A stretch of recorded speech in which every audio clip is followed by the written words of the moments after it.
This is Security Gate 4 at the USAA campus in San Antonio on March 18th, 2025.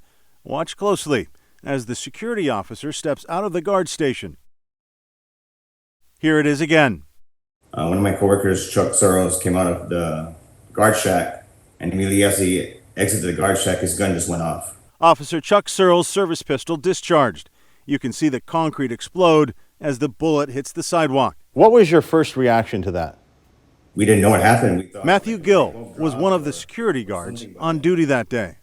My coworker had a burning sensation on his arm, and I had a burning sensation on my face. And when I pulled out whatever was there, it was metal. It was a shrapnel. Gill says their USAA-issued service pistols are SIG Sauer P320s. He says Officer Searle's P320 went off without a trigger pull. Officer Searle said that, man, my gun just went off.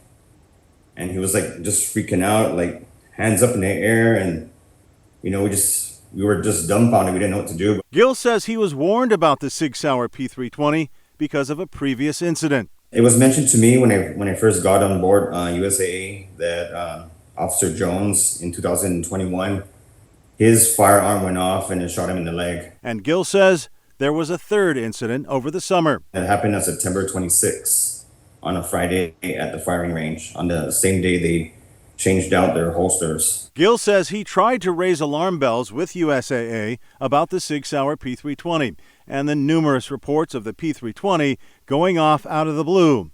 Over the last year, I have tracked 3 incidents in Texas where officers say their P320s went off without a trigger pull. One in LaGrange, Marble Falls, and Houston. Gill says USAA fired him for speaking out about the pistol.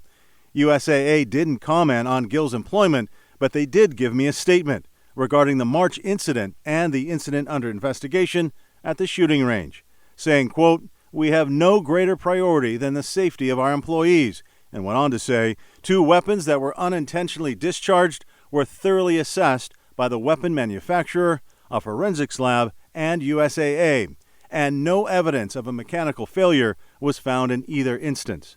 I also contacted SIG Sauer.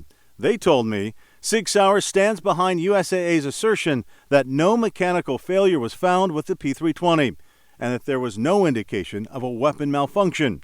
SIG Sauer maintains that the P320 can only fire when the trigger is pulled. We will continue to support USAA in their mission to keep their employees safe and secure. I would say this is another case of a corporate entity like USAA taking the word of SIG or being kind of cajoled by SIG into determining that it was user error. Attorney Jeff Bagnell says he saw the videos of the P320 discharges from 2021 and 2025. I think they both fired without a trigger pull.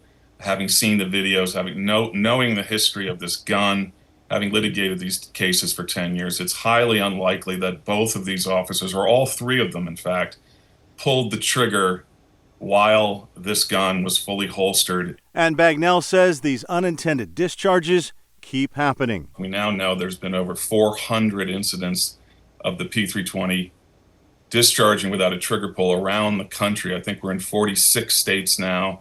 And that kind of geographic distribution, it's just not credible to claim that that's user error. Bagnell says most of these incidents involve trained police officers who are experienced at handling weapons.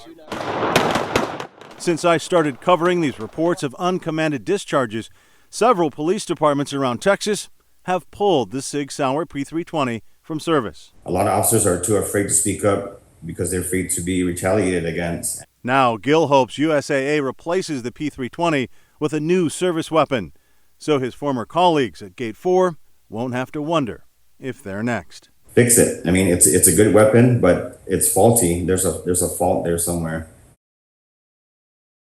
Thank you for watching. Please hit the subscribe button and get the latest news by downloading the CBS Austin News app.